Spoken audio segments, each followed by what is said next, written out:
Hi,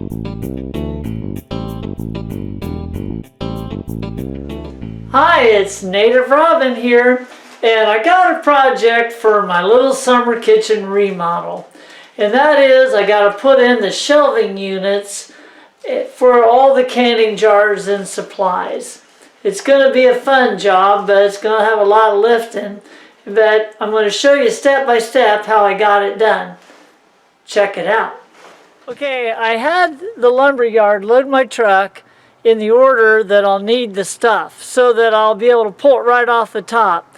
Now I'm using 3/4 inch sanded on one side plywood because I'm going to go ahead and paint it. If I was going to stain it or something, I might have used something a little bit nicer, but hey, this is still 50-some bucks a sheet.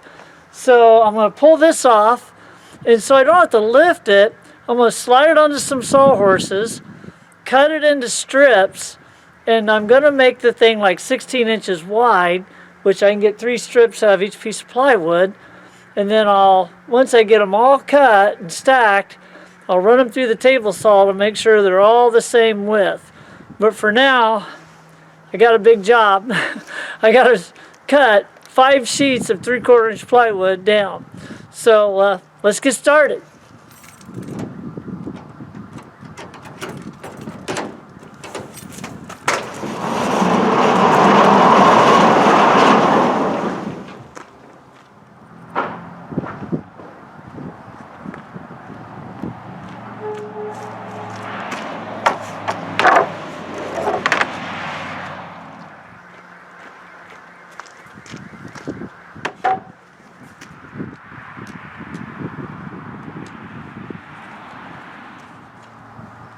Okay, hopefully this will go easy. There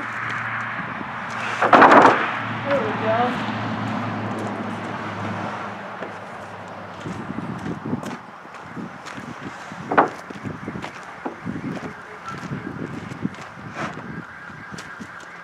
I put these little extra outriggers on here so that when I get to the end of the piece it don't break off up here, when it helps it be my extra set of hands.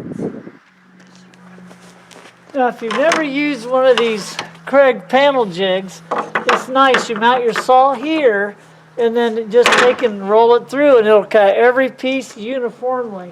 It's a pretty easy setup, too.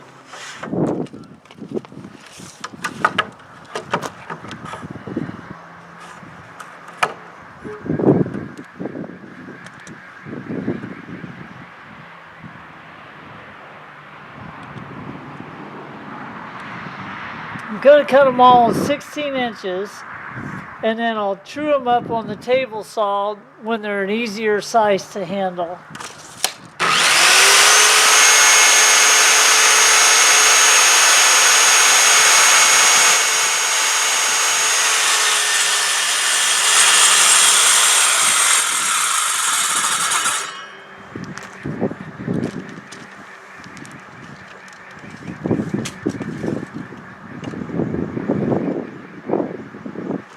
Pretty darn good. I'd rather double check it now than after I've cut 5 sheets wrong.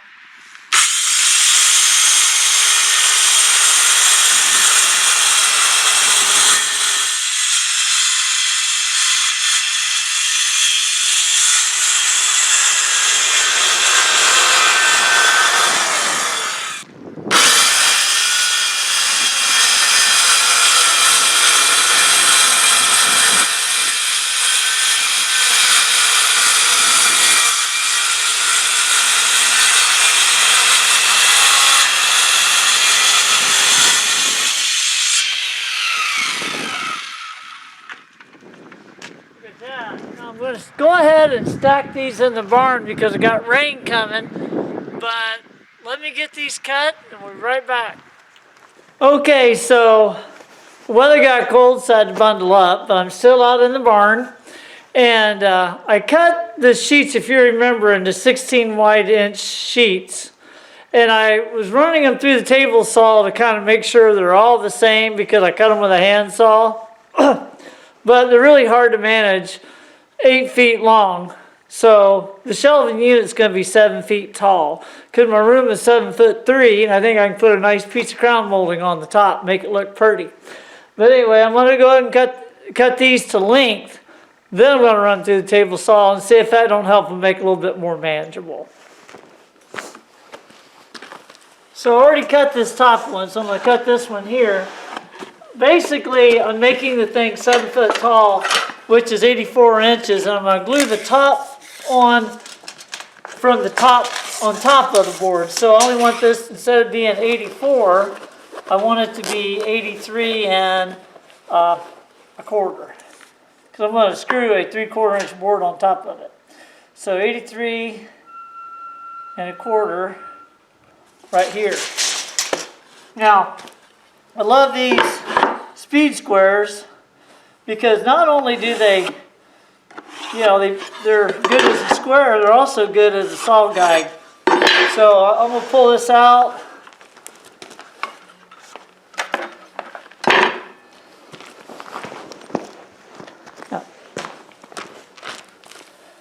I'm going to pull this out. I'm a lefty, so it even kind of helps me to come at it from this side here. So anyway, let's get cracking.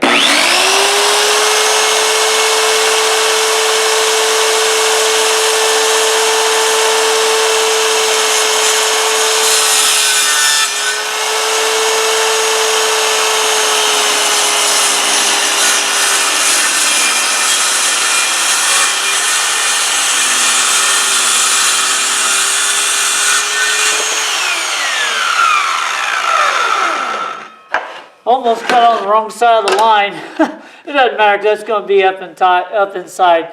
Now I'm going to cut the rest of the shelving. I got to cut the top 1.5 inches wider than the rest, so it goes on top, and then the rest of them I'll cut. I need 7 boards total cut. So I'll cut those and then I'll get back to you.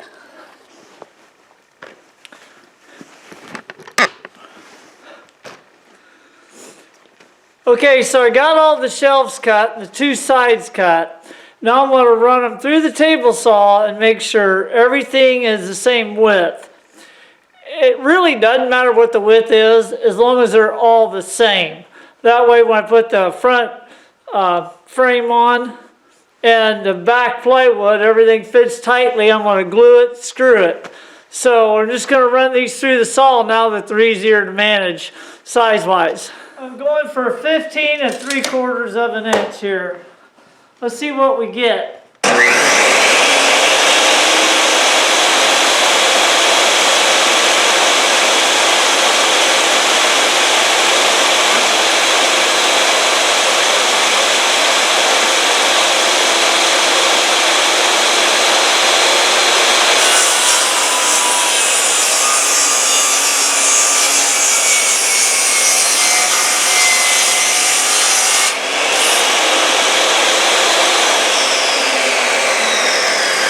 So 7 more just like it, and then we can get to the painting part. Okay, so I got hat hair, so try to look past that. But it's too darn cold not to have a hat on today. So I brought in the components for the first shelving unit. And I'm going to hit them with a coat, maybe 2, of this fast drying cabinet paint.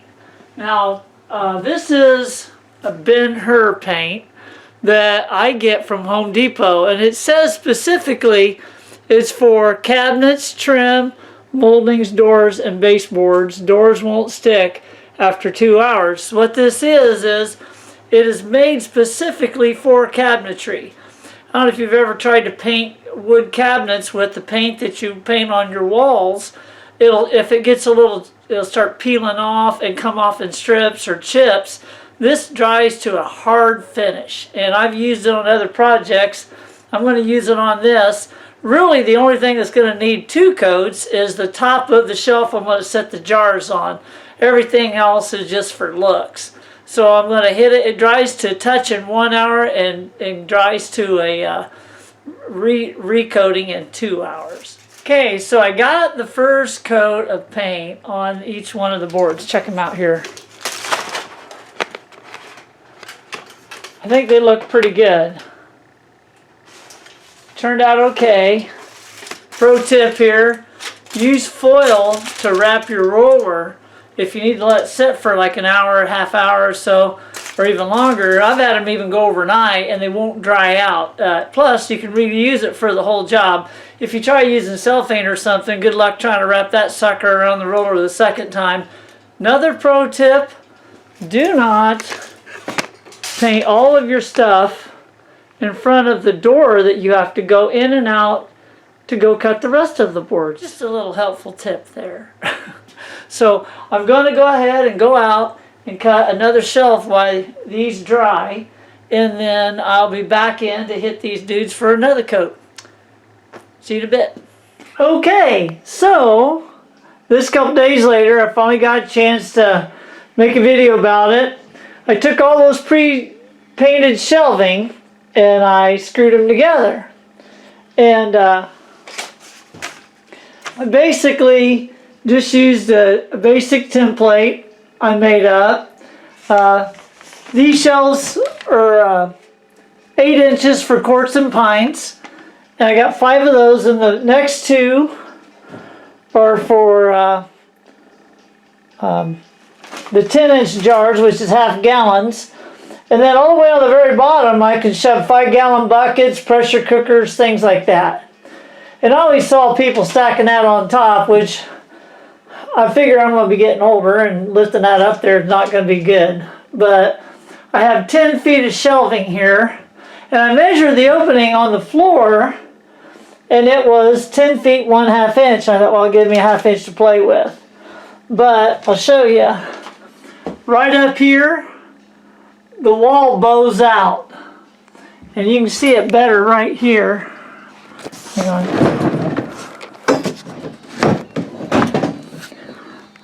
Here you can see it. See how it's touching there? And as you scroll down, there's a good inch or so. So I pre-cut all the shelving and painted them, and turned out this center shelf was 3/4 of an inch too wide. So I had to go back and cut. I just cut an even inch off everything and stuck it in there. So the shelves are 40 on each end and 39 in the middle. So on these areas right here, the unpainted, I'm gonna do a face frame. I'm gonna paint those red, and that will look cool with that white interior and white beadboard in the back. So I'm gonna get started on that. Okay, so I'm out in the barn getting ready to cut those face frames, but I wanted to show a little bit about the cabinet. I used 3/4 inch sanded on one side plywood from Home Depot. Now, what's weird about this stuff is it's a 32nd short of being 3/4 of an inch. So when you cut your shelving, if you grab plywood like that, keep in mind you got 2 sides. That's a 1/16 of an inch. So on a 40-inch wide cabinet, I had to really cut those 38 and 9/16. So not 38.5 like you'd think, oh, you know. So no, you got to kind of watch this weird material. Now they do sell some that is 3/4 of an inch thick, but it's more, I mean, if you really want to buy oak or birch or that stuff, I knew I was going to paint these, so I didn't need to go that crazy. Now on the back, I use this beadboard paneling. It's thick, okay, or thin. It's junk, but it's got a nice scrubbable surface. It's pretty white. You don't do anything, so I thought, hey, that's gonna be quick. But I couldn't rely on this to be strong enough. So what I did was I bought a sheet of 3/8 plywood. I nailed that on first, and then this behind it, and then on each shelf, I screwed a 2-inch screw through the thin stuff, and into each shelf to support it all the way down in the back. So the ends are screwed with 2-inch screws, like 8 of them on each end, and then every about 6 inches all the way down. So we're talking about a shelf that you can set. I weighed the heaviest thing that I can, and it was a vegetable soup, and it was like, I forget, like 2 3/4 pounds. Anyway, when I times the number of jars, I had to be able to hold 77 pounds on a shelf for the heaviest thing I do. So I'm sure I could stand on one of these shelves and they wouldn't break. But I'm also going to go ahead and put a centerpiece down the front as well. So I'm really going to sturdy these things up, and hopefully I'll never have to fool with it again. When it comes to the face frames, I could have bought cheap 1x6s and stripped them off into 1.5-inch wide boards. And then you're going to have a solid side on both sides. I could then run them through a joiner, smooth them back out. Then, oh, you took too much off. You know, you can fool around, trying to save a little bit of money on lumber. So I did buy the select grade 1x2s at Home Depot. I don't know if you know anything about the brands. That's the brand. Now these babies they are like $6.50 a piece. But you know, they're, again, what's your time worth? I could buy junk wood. The other thing about select lumber is it has less knot holes. So it's going to be pretty, and you know, you don't want to do all this work and then chintz out on the side facing out to everyone to see. So I bit the bullet and bought the good stuff. So I'm going to cut all of the end pieces. I'm going to pre-cut those. I'm going to paint them. I'm going to leave the back. I'm going to leave the back plain so that I could glue it to the face frame. That's why all of the shells haven't been painted on the front. I didn't want anything between it and the glue, if at all possible, because I'm going to glue it and nail it with finish nails, and that's going to be bulletproof too. It'll last forever. When you glue wood on wood, really all the nails are is like a mini clamp. So they don't really serve much of a purpose other than holding that board on there till the glue sets. So we'll go ahead and trim these up. I got to cut them all 7 feet tall, and then the center board's 7 feet tall, and then I can get them painted, and then we can start on the individual boards that go on every 7 shelves on every unit. So 21 different little boards times 2, because I split a board in between them. So we'll be chopping away here. So let's get started. Okay, so a couple little things I do. Since I know I'm going to cut several of these, I want them all to be equally right or equally wrong. I want them all the same. I went ahead and put a stop block on here. Now I put my stop blocks at an angle, that way if sawdust builds up, it'll go back there, because if you put it flat and sawdust builds along this edge, and you start shoving boards in there, you're going to end up with boards that are a 1/16 or so, maybe an 1/8 from the beginning to the last board. Then also I'm looking at this line. You see how the blade's got the pieces of tungsten sticking out. Be sure you measure from the outside of a blade of a cutting surface and not the skinny part. That's just the blade. So you want to cut it right along there.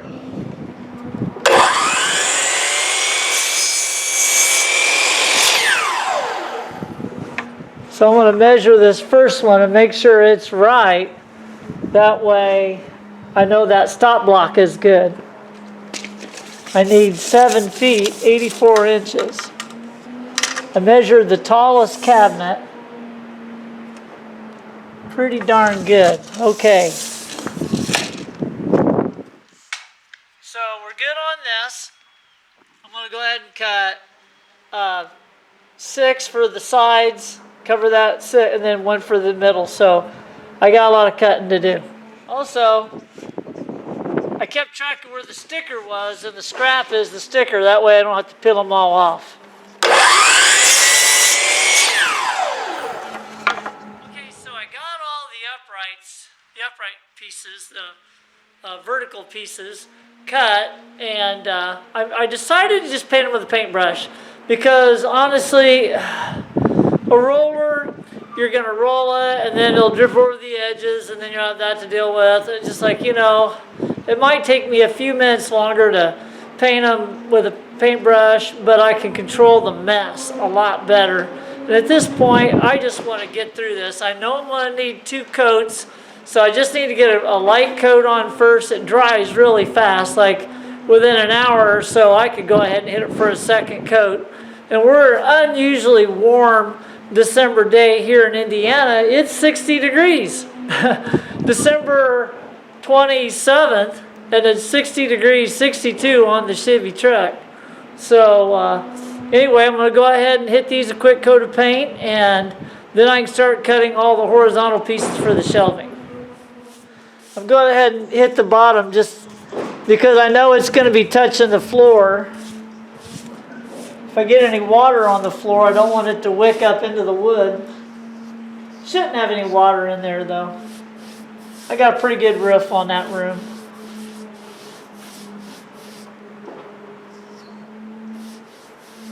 This is going to be pretty cool.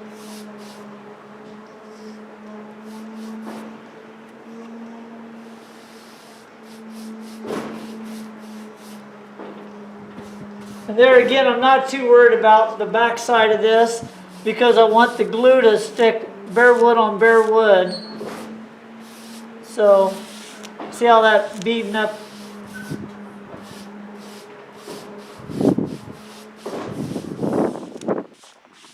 Okay, I'm going to keep hopping on this so I don't let it, I like to keep a wet edge going.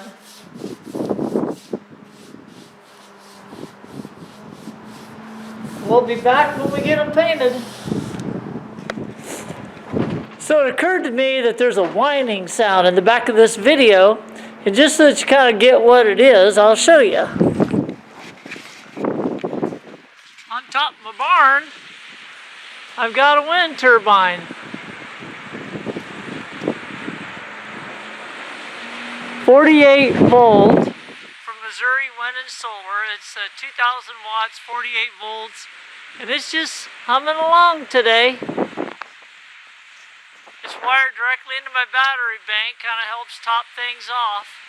But that's what that whining sound is, just in case you're wondering, does she have a hive of bees back there somewhere? Okay, there are some red face frame boards. I'm going to let them dry and then I'll hit them with a second coat and it'll really bring out the red. So hang on, we're getting closer to putting them on the shelves. Okay, it's actually a couple of days later because it got cold. The last time I saw you, it was 62 degrees, and then it jumped down, way down below freezing, and was miserable for 2 days of rain. So I went ahead and I took all that real nice wood and I got it painted red, the color that I want to trim out the shelving, and then paint some of the accent pieces in the room red, kind of go with the red and white theme just because, why not? Anyway, I'll start hanging this and I'll explain a few things to you. Okay, so some of the material that I'm going to use, I'm just going to glue the face frame on and then tack it down with finish nails, because basically finish nails are the little mini clamps and the glue is actually doing the work. Now I went ahead and went with this Tight Bond Ultimate glue. It's super strong. Okay, take two. So anyway, yeah. So on the face frame, I'm going to use this Tight Bond 3. It's interior exterior glue, but it has the highest strength factor. With me putting so much weight, nearly 80 pounds on each shelf, I want this wood to stick, and if there's any help it can give for strength or anything, I want to take full advantage of it. I'm going to use 2-inch finish nails, and I have a bunch of the Ryobi cordless drills, and there's a lady on YouTube, her name is Anna White. So if you ladies, if you want to Google her or search for her on YouTube, she has great videos. It's fun watching another woman do great projects, but she was using a cordless finish nailer, and it uses the same standard batteries I use in all my Ryobi tools. So I gave myself a Christmas present, and this is the first time I'm going to use it. So I'm going to get started hanging these uprights first, the vertical pieces, and then I'll get a measurement on the horizontals and start cutting those. I want to at least try to get them to where they're the same measurement per section, so that when I run out to the barn to cut this stuff, I can cut several of them at a time without having to remeasure every single shelf. So, okay, so I put a little glue on there, found out that my battery was too low to run the, so I got a new battery in here. Nice. I got the two here. I got to put one in the middle and one on the end, and then I'll be able to start doing the horizontal pieces in between.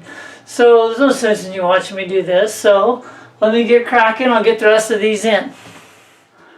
Okay, I just thought I'd give you a quick update. Here is one section done. Now, once I get everything completed, I'll have a decorative board that goes all the way across the top from end to end, and that'll hide any unevenness at the top. But two more to go. One cabinet to go.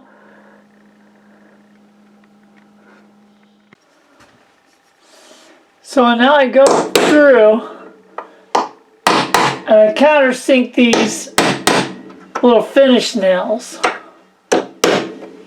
and that should, I'll go back and put some putty on them and a little bit of paint, and you'll never even know they were even there. Okay, so I got all the face frames on, and I even got a little detail I put on the very top that is actually a chair rail, I think. But I like the farmy design with the vine and the leaves.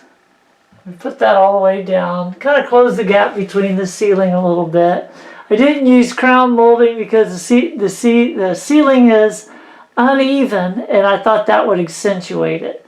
So, but that's my cabinets. The only thing we have left to do now is fill them up. Okay, so that's my pantry project. Keep in mind I got to do a lot of things differently because I work by myself and I can only lift so much at a time. Anyway, I hope you enjoyed my video on building pantry shelves. Subscribe if you want to see more stuff because I got plenty of projects to do. And until next time, this is Native Robin saying, happy trails.